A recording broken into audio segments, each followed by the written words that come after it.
walk, whether it's a cancer walk, domestic violence walk, or you walk of recovery, whatever the case may be, or ribbon to wear. I pretty much can wear all the ribbons because at some point I've experienced it all. A cancer survivor, a survivor of domestic violence. I wear many hats. My days start early, my nights end late. I don't know what sleep really is. That's not the best thing, but they say an idle mind is a devil's workshop, so that's why I stay busy. And I guess that lead me to depression. Because sometimes when I feel like I have too much idle time, I don't focus on the most positive things. I think of the things that are going wrong, and I worry. I'm getting better, and that's mainly because of God's help. And those moments when I'm starting to feel a little low and down, I pick up the Bible. And I seek understanding for myself opposed to seeking help from someone else. Because I've learned throughout my lifetime that a lot of times you share your most vulnerable moments with someone and they can use that against you because that's exactly what they hope for. They might appear to be one way, but you end up finding out something different. But I'm glad I'm here. I'm glad I'm alive. I'm well. Cancer free. Sickness free. I'm healthy. I'm making some changes in my life.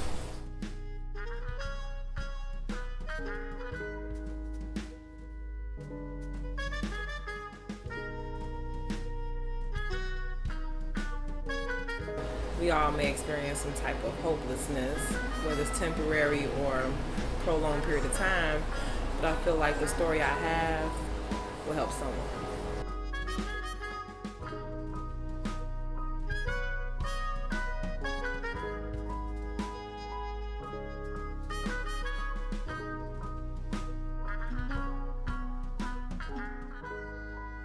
So Delmar is the reason why I know how to play Uno, Monopoly,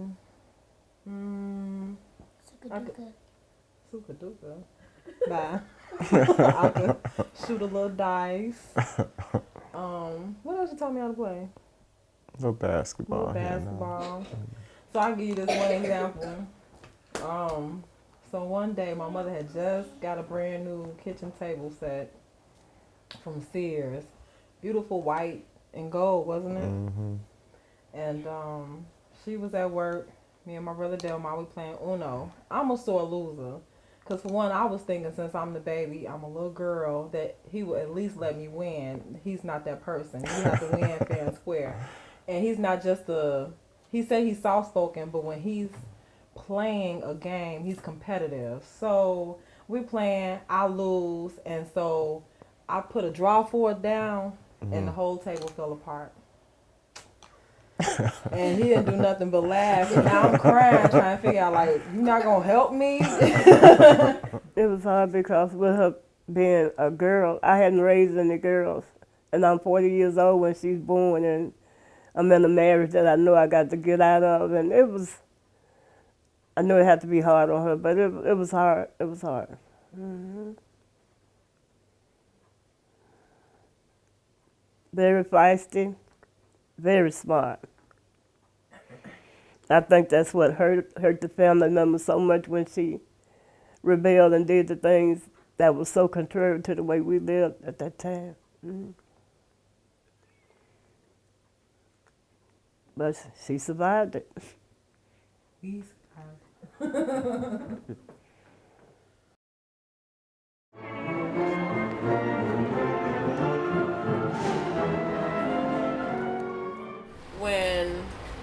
When I came along, the only mother I really know is the mother that was filled with the Holy Ghost and know the Lord. My brothers, they know a different mother, the hood mom, the mom that would, be outside and very active. But by the time I was born, my mom was, middle-aged, going through a lot of different physical changes. So we know two different mothers, basically. And so pretty much whatever she did, I did. I was like a small replica of her. Anytime she volunteered for anything at church, I volunteered too. Grew up in the Church of God in Christ, where we went to church all day on Sundays, prayer on Tuesdays, midweek service, Friday night service, choir rehearsal. So outside of school, that's all I had. And so, because she was growing in her faith, she became more involved in the church, began to volunteer as the person that would bring breakfast before Sunday school. So that meant whatever she volunteered for, I volunteered for it. And on one hand, I really admired her because I love the fact that she was very committed to something. But then the other side of me that was more like, I just want to be a child, resented it. And so by the time I got to an age where I can kind of understand different things, and I began to question a lot of things. And a lot of times when you're younger, especially growing up in the type of church I grew up in, you didn't ask questions, you just do. And so on one hand, you had people that admired the fact that I asked questions and thought like, oh, this young lady is very intellectual. But then you had others that really challenged the process, like, you don't ask questions no matter what. And I used to be called a little missionary because my mom is a missionary and an evangelist. So whatever name they have for her, I would have like a similar name.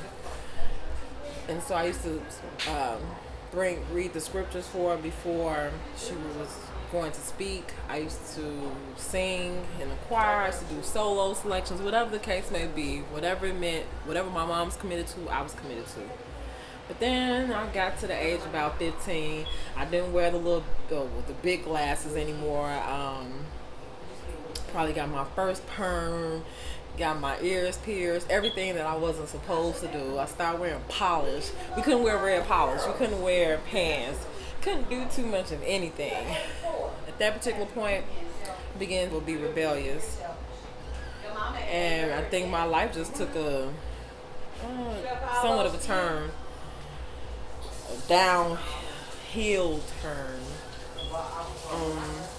So being rebellious, here I am still going to church, but it was like I was just really done. Didn't want to do church anymore. Didn't want to serve a Lord that I really didn't understand. So one day we had this service. It was a nice service that they were preparing, all praying and tearing with some of the youth that were getting ready to go back to school, particularly high school. So I can recall they were asking different youth of the church, did they want to be saved? And because no one wanted to be say no or be, go against the grain, everyone was saying yes. In my heart, I knew, I'm like, really? We just talked about all the stuff we're going to do when we get to school and this, that, and the other, so whatever. So when they got to me, they said, little missionary. And it was this one lady in particular, her name was Mother Webster. She said, missionary, little missionary, you want to be saved? I'm like, no. Automatically, it was like everything in the church just paused. Like, did this chick just say no? My mom was embarrassed, but that's how I really felt. And that's why that was one of the things I didn't appreciate, because even if you didn't understand something, you went along with it no matter what. And that just wasn't me. If it's something I don't understand, and if it's something I don't agree to or with, that's just what it is, and it's always been like that. And I'm like, you teach me to speak up for myself. You teach me to inquire about things and gain a better understanding. How am I going to do these things if I'm always going with the flow? And how am I supposed to be a leader if I'm always following? My brother Rod come to save me because I done got locked up, and I'm in Harvey Police Station every other weekend almost. It became my norm because I was acting out, trying to be somebody I wasn't. Back in February '96, I fell on some ice. The strangest, craziest story ever. I fell on some black ice, trying to make it home from curfew, because my curfew was 9 o'clock, and I'm like, at 15, 16, all my other friends was like, the parents a little bit more lenient. Me, it was like 9 o'clock is 9 o'clock. So leaving, trying to hang with some of these boys. We're leaving, and as we running home, I fell on this ice. My best friend fall. We rolling. It seemed like we just couldn't stop the fall. Finally stopped. My best friend gets up. When I go to get up, I realized I felt a lot of air on my ankle. I looked down, my ankle was detached from my leg. It was just like hanging on by ligaments. At that time, it was an abandoned car wash where the bums would sleep. And I had a lot of change in my pocket. So by me falling, all this change fell in my pocket. My best friend is running to go get help. But at the same time, I knew I had to get up and make a move because now the bums are coming for me to get my, I don't know if they come to get my change or they come to attack me or whatever. I wasn't going to stick around to find out. It was so dramatic that I didn't even feel the pain. All I could feel was cold air. So I'm limping on one leg to my best friend's house who like stayed less than 500 feet from where I fell. Being rebellious caused this issue because I was somewhere I wasn't supposed to be. And at that particular time, I think all three of my brothers were gone from the house. And so that was another situation that kind of didn't pan out the way I wanted to, because here I am. I grew up with a house full of three men and my mom and myself. These three men are grown now, living their own lives, and I felt like when they left, I'm lonely. I'm by myself. The only people I know, and in my mind, I didn't think at the time like eventually they're gonna grow up, and because of the age gap, they were like my best friends. They were my daddies. They were my brothers. They were everything to me. So by them leaving one at a time, I resented them. I felt like they were being selfish. And because my mom's faith was so heavily into God and still is, that a lot of things we struggled with, it was a silent struggle because she never wanted nobody to know the things we were going through. She wasn't working anymore. It had got down to the point where only meal I would get was at school. Even if I didn't like it, I would eat it because that's all I was going to have for the day. And if there was something to eat, it was like a pack of noodles that me and my mom would share. And that's rough. And my brothers would come over and other people would come and visit. She would put on this smile and no one would know our struggle. And I used to resent her for it because it was like, here it is, this lady would pray, pay her tithes, but here we are, the lights are getting shut off, the water's getting shut off. But now that I look back, it helped me be stronger and understand that no matter what you're going through, it's only temporary. So if you could just make it through the night, and I'm not saying night in the physical sense of day and night, but if you could just make it through that storm, it's a story to be learned, it's a story to be told, it's a story to help someone else, especially in a day and time when you're talking about telling your story. I think that's the problem. So many different people have a story to tell, but people's ashamed to share that story because they don't want people to look at them differently. But I'm not ashamed anymore.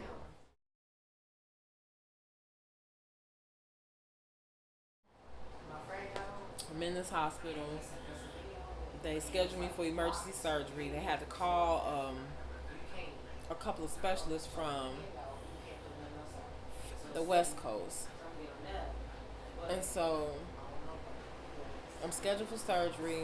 When I come to, all I know, I got a cast on.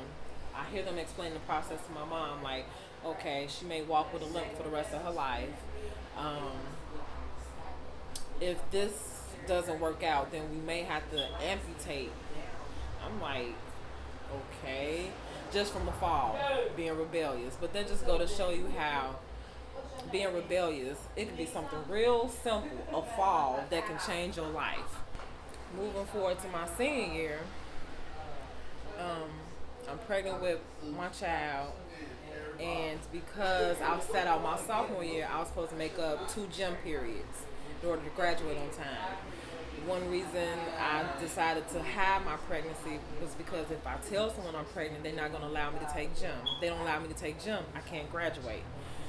So here I am, I'm running the mile in gym every day, 3, 4, 5 months pregnant. I'm wearing girdles, trying to hide. The only person who knew was 2 of my best friends. And one day we playing volleyball in gym, and I got hit in the stomach. Of course, by my best friend being there, I'm like, in my mind, I'm keeping it to myself, like, oh my God, I'm gonna have to do something because this is getting out of control. And she yelled like, she pregnant, you can't hit her in her stomach. Gym teacher like, her? Run that by us again? Had to tell the counselor. from there, the counselor said, I'm only going to give you to the weekend. You're going to have to tell your mom, because if you don't, we have to protect you, to protect the school. So February 14th, 98, we tell my mom I'm pregnant.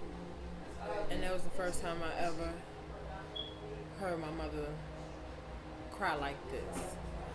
It felt more like a warning, a sob, sorrow, something. Like, even to this day, I don't want to ever hear her cry like that again. It was because, one, I'm a teenager. Two, I had a full ride to SIU for journalism. And we didn't know what that was going to look like with another life on the way. And just to know that her baby girl, the one she sacrificed everything for, was almost like a stab to the heart. And I mean, I understand now, because here I am, a mother of a 16-year-old. But I didn't understand it then. Things started to happen where I became more distant to her and more drawn to their father's family, because they were more welcoming of the situation than my mother was. And then when my mother and I did speak, it was pretty much real brief and harsh at times, because neither one of us really wanted to face the fact of what was happening.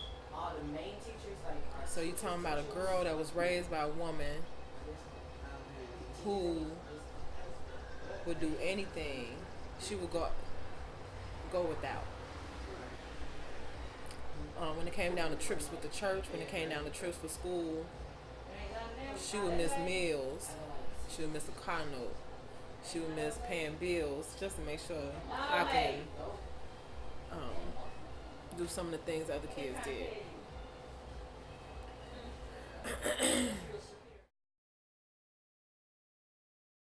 Funny, it never really dawned on me like, yeah, I'm having a baby, until I went in labor. I went to the hospital so many times on false alarms that when I really was in labor, they were like, how about you just walk yourself up there then? You know, we're not even gonna go through the formalities of putting you in a wheelchair. We're not gonna do none of this. It was the worst and the best feeling in my life, because she's my first child. My mother was there. Their father was there. His mother, his stepfather, his biological father, my brothers. I mean, my entire family was there, to the point where they all were able to come to terms with the fact that our little girl is having a baby.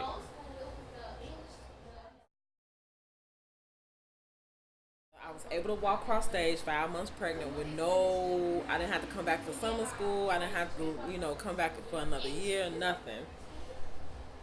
Brand new mother. I decided to go to South Suburban College, because that's the closest community college to me at the time. I gave up the scholarship I had, so I was like, okay, well, let me try to figure something else out that's close to home, because now I have to be able to accommodate the needs of another life, babysitting needs, transportation, housing, everything. And I can do that and do it a little bit more comfortably here in the comfort of my own home, or my mother's home. And plus, I had to do something other than just saying I have a child. You gotta work, you gotta go to school, you gotta do something. So I started South Suburban College. I have Patricia October 9th, 1998. I start school August of 1999 at South Suburban. I left South Suburban December of 2009, 10 years later, for a 2-year community college. Now the thing with that is, I didn't go 10 years straight. I went like 10 years off and on. Medical issues, I got married, ended up having 4 more children. All type of different things had occurred in those 10 years. I was going to school, doing good, taking a few classes. At some point in time, I would withdraw from an entire semester and started working at a Speedway gas station. When I started working at Speedway gas station, I started getting sick. Realized I was pregnant with my second child, who was my son, Patrick. So I have him got 2 children. Found a pretty good daycare for them, so I started going back to school.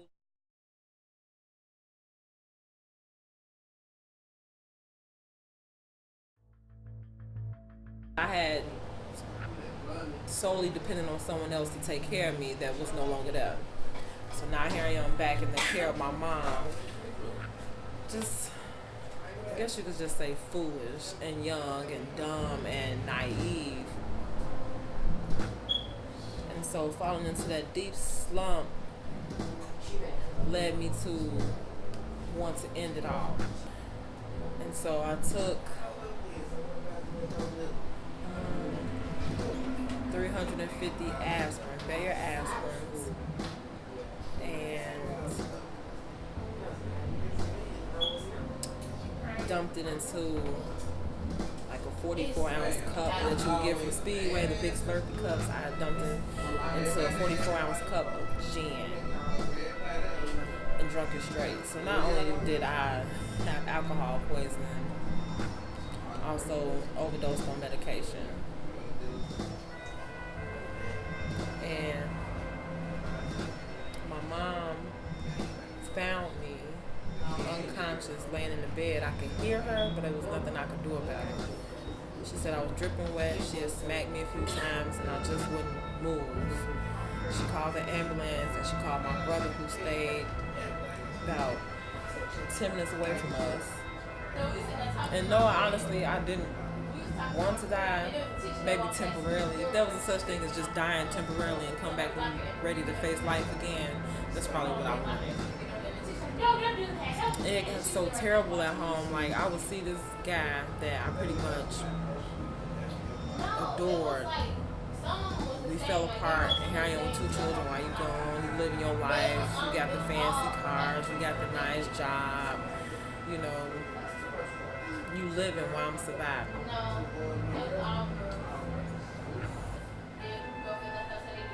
And if he came by, he would come by to see one and not the other. It was sad. And I know one particular day, Patrick didn't have any Pampers, so I pretty much had to wrap him up in a towel. And I'm like, now this is low. I can't do it no more. I can't do it for myself. I know I can't do it for you guys. So I'll just end it all and then let somebody else figure it out. But I know God had a better plan for me. I didn't know it then. I know it now.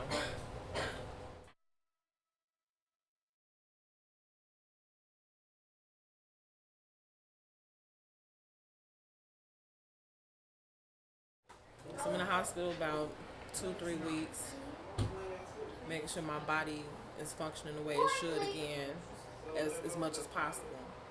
I think I'm about to go home. I think I'm going home to my kids, see my mom, get with them, because at this point I'm missing it. And it makes me think, here you are missing someone that you haven't seen in 2 weeks, but it could have been a lifetime. They tell me I'm being released. So in my eyes, release me and I'm leaving the hospital. No, release me and you're leaving the hospital, now you went to the psychiatric ward. And now I'm tied down to bed. Like, as they're speaking to me, I realize they're putting a harness on, and I'm like, really? Like, yeah, you know, you really did it this time around. They're like, not only did you mess up some of the vital functions of your body and the organs, you mentally, something is going on. And unfortunately, you're going to have to spend the next month or so here. I'm there for about a month. I have no control over any functions in the bedroom, no cords, no anything. So of course, think about it. If you're suicidal, there's no outlets, no nothing. You have no jewelry. You have a gown. That's it. That's all. You can't even wear a bra because you can take that bra off and strangle yourself. You go to the bathroom. Everything is operated by the staff. You have no control of nothing. You eat together as a family with perfect strangers who have other mental issues just like you or worse. That's when I was diagnosed as being bipolar. Now, I do know I have very high highs and I have very low lows and there's really no in between. But that's not gonna stop me from keep pressing my way.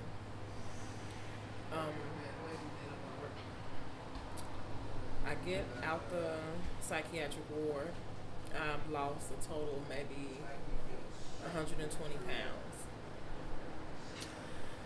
Now, I'm a big girl, but if you ever seen me, if you saw me when I got to the hospital, it looked like I was on straight drugs. All I had was a big head and no body. My kids didn't even recognize me when I got home. But they put me on medication. And it kind of had me catatonic in the closet. Like, I had no emotions. It was so terrible that one time my son was running and hit his head on the corner of the table and blood was just gushing out. And all I could do was just sit there. I didn't have that nurturing mother spirit to just run to my child and care for him because he's bleeding profusely. I just sat there. My mom knew then, like, I can't live like this.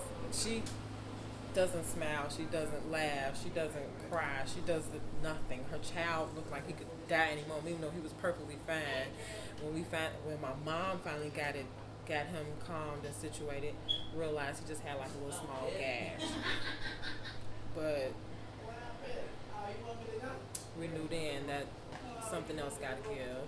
And my mom felt bad. She's like, here I am. I believe in the power of prayer, but I'm relying on this medication to heal my daughter. And medication's not going to do it. It's going to take God. And it's going to have to take her believing the fact that He can and He will deliver me from myself. So I'm slowly getting back on my feet. Of course, rumors come out like Shaniqua tried to knock herself off, like, or quack, because that's what some of the people in the neighborhood used to call me, like, you can't believe you tried to kill yourself. Why? It couldn't have been that bad. And that just go to show you, no one knew what we were going through. Everybody thought the laughing, the joking, like they didn't see when I'm behind closed doors. The good mom, the one that would do anything for anybody, the one that's outside all the time. When do you have time to think about killing yourself? You with us all the time. I'm like, but that's what, when I see that people, the loud people or the people that tell the jokes, the people that smile the most, I honestly believe those are the ones that go through the most.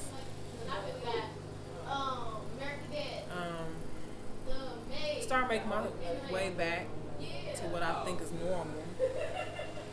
I started back in South Suburban and started to feel like I was being validated because now I'm taking my education a little bit more seriously. I'm not just going for a school check. It was so great that I was selected to go to Boston to represent the school for a leadership conference because of my grade point. High grades or high GPA, a leadership role at the university. The thing was, I was pregnant with my third child.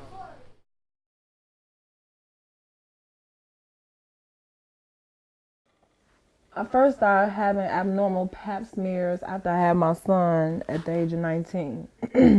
But because two things. One, my negligence, because I always felt like when I'm feeling good and go to the doctor say I'm sick. When I feel sick, go to the doctor say I'm fine. So I just stopped going altogether. And then, so that was negligent on my part. But the second part to that is that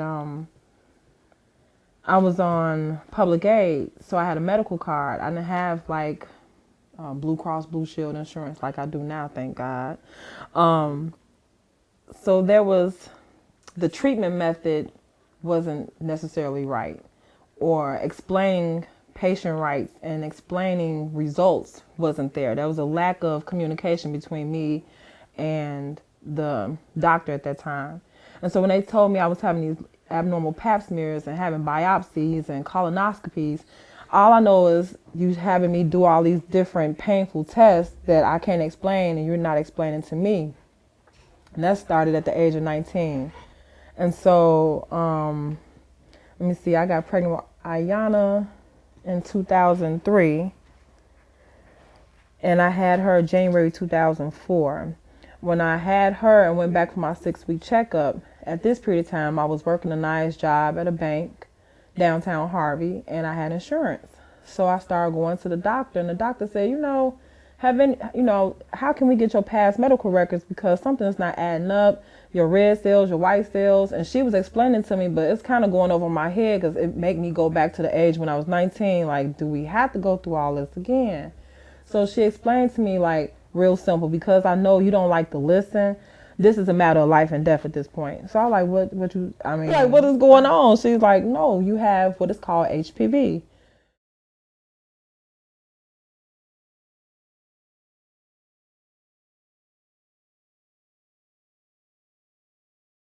Which untreated can turn into cervical cancer. So we started taking a lot of tests, a lot of blood work, a lot of different, going back through the biopsies and colonoscopies.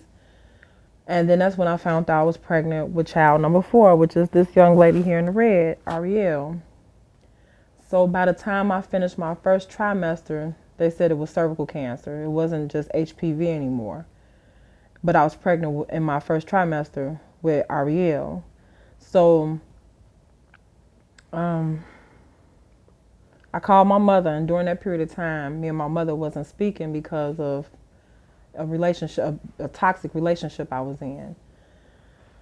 And I called, and I'm like, Mom, I know you don't really want to talk to me right now. I know we like not seeing eye to eye on quite a few different things, but I just need you to pray for me because I found out I got cancer. And I don't know if she really believed me at first, because I know a lot of times when family members are at odds, when they want to reconnect, sometimes they say different things that are not true to reconnect. But I think when she heard the sincerity of my voice, and even though she didn't give me no immediate response, I think later on that evening she called me and said, where do I need to be? And that ended up being a blessing for me. Not saying, cancer is a blessing, but to still be here today is great. So the doctor scheduled all these different surgeries for me to have. I had 2 procedures, 2 different leaps. And I can't think of, it's LEEP, and it stands for something I can't tell you off the top of my head. But it's pretty much to remove the cancerous cells and then freeze the others. And that was back in 2005. And here it is, 2015, I'm cancer free. That's 10 years later. There we go. And I still have a healthy baby that they thought I might have some obstacles. That's why she's so skinny. Be quiet. Go to Boston. And it felt good to see something as an adult outside of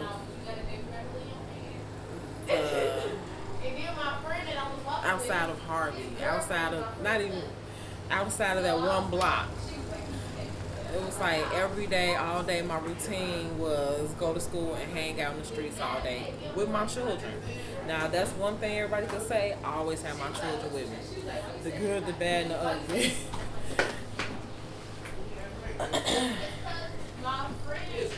Honestly, education saved my life because it helped me to not be intimidated to hold certain conversations around particular people of high stature. I no longer felt like I had to be quiet and bow down, and it allowed me to have a voice. It allowed me to show more than just the girl that could have children, or the girl that was going through her ups and downs, was a rebel and got involved with a lot of altercations with the police and all the craziness. It took me to a higher level, the level that I feel like I'm supposed to be at. It took me to a point where the things that I dreamed about doing with my life before children and before wanting to be in love, those things began to happen for me. It took some time. It took a lot of different experiences, a lot of falls, a lot of pitfalls for me to get to where I am now. One of the best decisions I made though. 2009, I said, you know, it's not happening here in South Suburban. I've even been here 10 years off and on. I've changed my major over 6 times. I really didn't have a lot of direction or guidance until the very end. But by the time the end came, it was just too much to bear for me because here I am with a million credits with no degree. Someone told me about an instant decision that go to Governor State, broken in every which way possible. And it just felt like I had an aha moment, those aha moments that Oprah speak of. The moment I walked in, it felt like I was walking on air. And I knew then, like, this is the place. I don't know how. Lord, I don't know what. I don't even know what program I'm going to, but I'm going to just walk by faith. I had my 5 children with their bags packed, with their snacks to keep them calm, because I didn't know how long this process was going to be. I walked in, gave them unofficial transcripts, and less than 15 minutes, they come back. Shaniqua, you have enough credits to transfer and be admitted to Governor State University, and you can start school as soon as August, which was that following month for the fall of 2010. So spoke to the admission counselor, said, well, with all your credits, and because they're not in just one specific area, they're in like several different disciplines, I think the best route for you is the interdisciplinary studies bachelor's program. I said, I'm rolling with it, let's go. They took 79 credits, the most credits that I ever heard of a university accepting. But the rule was you had to at least obtain 24 more credit hours in order to get a degree from Governor State. I started August of 2010, and I walked away December 2011 with a bachelor's degree in interdisciplinary studies with a minor in social work. All I wanted was a bachelor's degree. I didn't want a master's. I'm gonna be honest with you, I didn't know the difference between associate's, bachelor's, master's, and postgraduate and doctor. I didn't know none of that. And I think I was a little too ashamed to ask. And that's when I go back to being intimidated by having certain conversations and asking certain questions. All those questions that I wondered about and was afraid to ask, I found out the answers on my own because I felt like I was in the right place at the right time. I made the right connections. After I received my bachelor's in December 2011, now Governor State only had one commencement ceremony a year. So even if you graduate or you complete your coursework, you can't participate in commencement until the following year. I walked across stage May of 2012 with my bachelor's degree. By the time I walked across stage with my bachelor's degree, I was already in my second semester of my master's in criminal justice. After that, I graduated as being the commencement speaker June of 2013 with my master's in criminal justice. That was one of the most significant moments of my life because my mom was able to come and witness. To see my mother wheelchaired in, sitting on the first row, that master's degree was for her.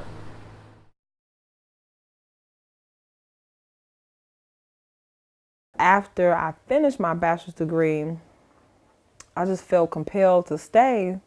So I was looking at master's programs that I thought would be interesting, and I'm like, I really didn't want to go into social work because I did a minor in social work with my bachelor's program. Got admitted into the criminal justice program, and that's when I met Dr. James Coldren, better known as Chip. That's how I learned about restorative justice. I was going through some financial hardships where I had got evicted from our apartment in Stager, and that was like the week after I graduated with my bachelor's degree. So we kind of like stayed on campus. People like, you here all the time, you taking this master's degree, so like you going hard. I'm like, they don't even understand. Like, yeah, I'm here all the time, but no one really knew what was going on. There was some nights I would come here to my mom's house. My mother's house was an option for me and my children, but not for him because we weren't married. So there were times where I would come here to my mom's house, but my guilt of being in a relationship with somebody that helped me bounce back from a crazy relationship and love me for me and not for anything else and love my children as if they are his own, I couldn't see myself being in my mom's house with a roof over my head, even though it may be temporary, and he living in the van. So there were plenty of times where we would all be together in the van, and the kids thought it was fun, I believe, because we was at the park all the time. And it was summertime. It wasn't winter, so, you know, we always had something to do. So here I am at Governor State, and Chip, I believe, saw that my grades, here I am a straight A student, and my homework is not being turned in on time. And that's because when you don't have nowhere to live, really, and you don't have a computer, you don't have access to the internet, the computer lab is only open for so long, I can only turn in homework when I have the availability to be on a computer. So he asked me one day, he said, I really don't want to get too involved, but if you were able to tell me what's going on with your grades, maybe I can help. Do you need some assistance with something? And he knew without us ever having a conversation that I was having all these different hardships. So he said, I need a grad assistantship, fill out the application, get it back to me. And that's when I learned about grad assistantships, where at the graduate level, if you are accepted as a grad assistant for a particular program, and that program doesn't have to be the academic program that you are currently enrolled in, that you can apply for a tuition waiver, which will pay for your education during that period of time for that semester, as long as you are registered for 9 credit hours or more. So my entire master's program was paid for because he kept rolling my grad assistantship over. Even though it was a tedious process, every semester you have to complete an application for the grad assistantship, you have to complete an application for the tuition waiver.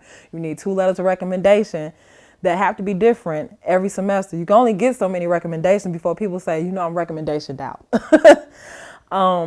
But we found a way to keep me employed, and I received a stipend every 2 weeks. And that's how I became more involved at Governor State. So here it is, I'm a grad assistant, I'm in the Master's of Criminal Justice graduate program, and a part of my job was to assist restorative justice agencies in the community on their process. Because a lot of people do the work but don't document the work. They go out verbal saying, hey, this person is successful because when they came in, they didn't have a home. Now they have a home. Or they came in with these type of issues and they don't have these type of issues no more. But it's not documented. So how do you evaluate that process, as well as how do you get grant funds? Because a lot of times when you're looking for grants, they need to see a history of the success, not just what you say, but what they see on paper. So he connected me to a couple of agencies, and then if I'm going to help these agencies, I need to know what restorative justice is. So here's our aha moment. Restorative justice. I started taking this course that GSU offers, as well as self-knowledge outside of the class, where restorative justice is pretty much, for me, a way of life. It's an alternative approach in the criminal justice system, while in the criminal justice system say, this is the crime, this is the time you will do. Restorative justice saying, this may be the crime, but also, how has other people been affected by this harm? We don't really say crime. How has this person been affected by the harm? What caused this harm? What made this person act in the way that they did that made them do this particular situation or circumstance? And how can we bring all shareholders that's been involved in this process together to make an amends, to say, we understand this is what you did. And it's not pointing fingers. It's not saying you're the victim, I'm the offender. Because think about it, a lot of times, victims become offenders because no one stepped in. They reached out to people to get assistance, and a lot of times we live in a society where I hear no evil, I see no evil. Your problem is your problem, your business is your business. But at what point do we hold each other accountable? So that's what restorative justice is all about. It's holding each other accountable to say, I see you slipping along the wayside, but what can I do to bring you back this way? What can I do to make sure that the situation that happened right now does not happen again? What can I do to help you move forward and stay on the straight and narrow? And that's what restorative justice is about. And so the more I learned about restorative justice was the closer I got to finishing my master's degree. So my capstone, me and another student, we worked hand in hand with Chip night and day to develop a 15 credit hour restorative justice certificate program at Governor State.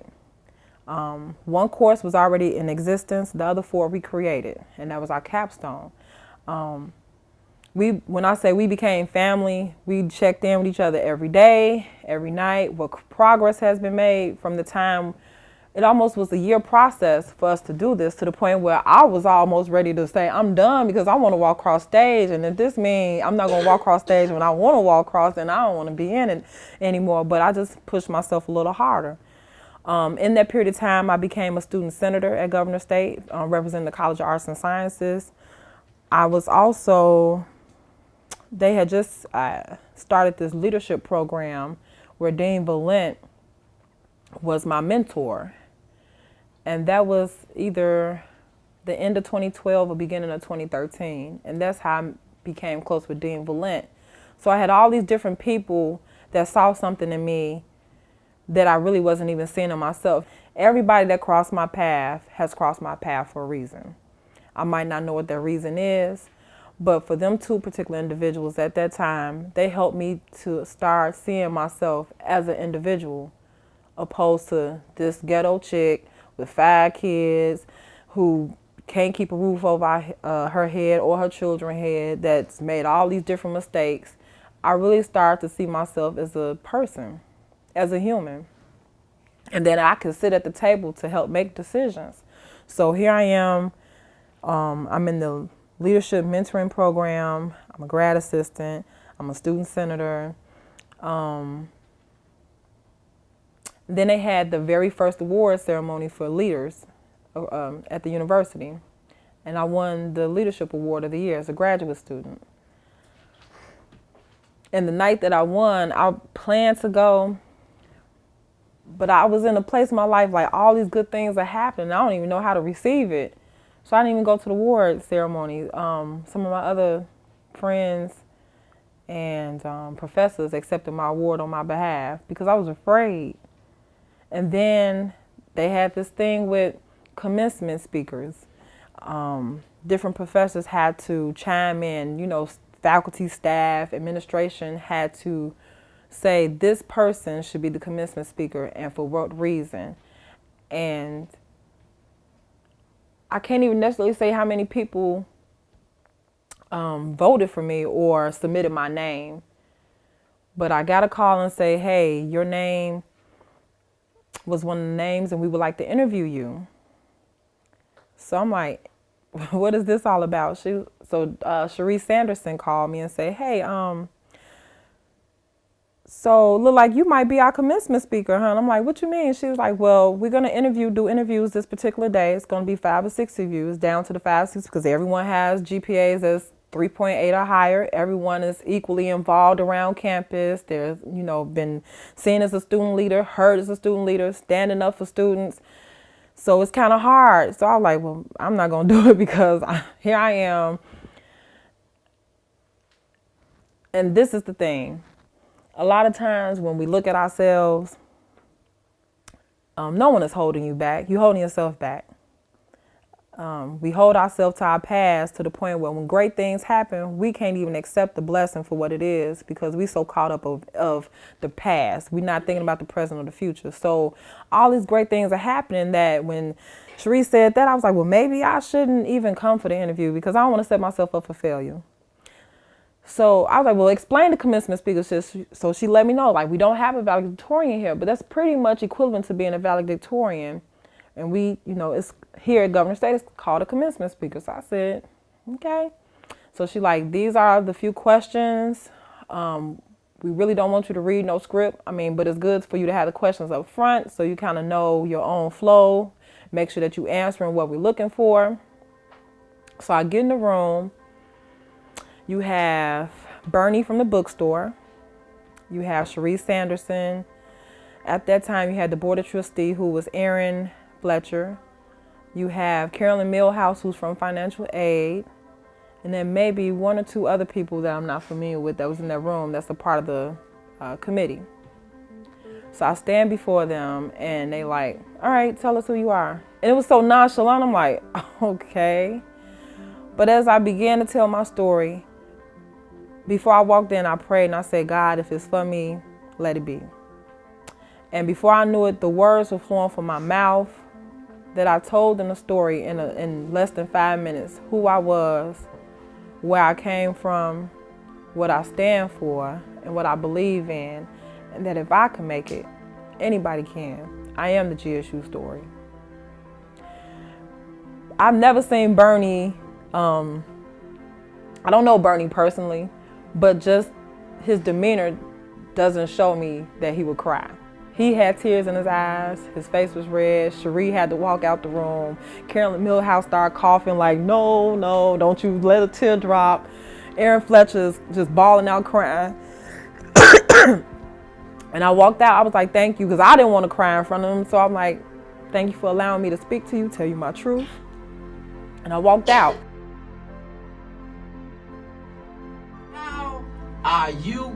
Where do you find this energy to be at GSU from the time the door opens in the morning to the time it closes at night? And what's your motivation? First thing is God. My past, my journey, a lot of things that I went through growing up, some of the things I've seen, being raised by a single mother, 3 brothers.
When your spirit right and you do the right thing, even when you question it, because we all human, there's gonna be times when you come against something, you want to act a straight fool.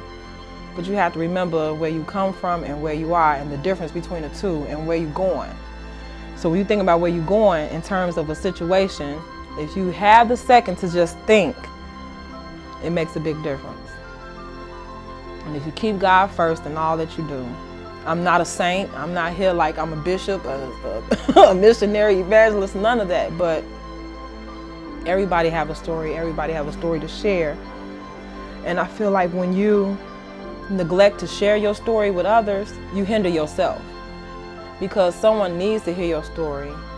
And because of your shame, or because of what you think someone may or may not say, you keep it to yourself.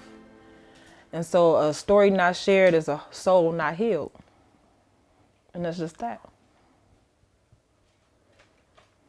I will kiss your scars, remind you again that you now know love. Where you once knew pain, I will hold your hand until the last moon wanes. If it comes to it, I will love in vain. You're as foolish as I, still you love the worst of me. I return what I can with love's grace. We're clean, we will dance in the rain all night and day. In my arms you must stay, for there is no other way. To be warm when it's cold, I'll be a shelter from the storm. If you trust in my arms, together we will find a home. I'd stake my life on this love, for this love is now my life. All good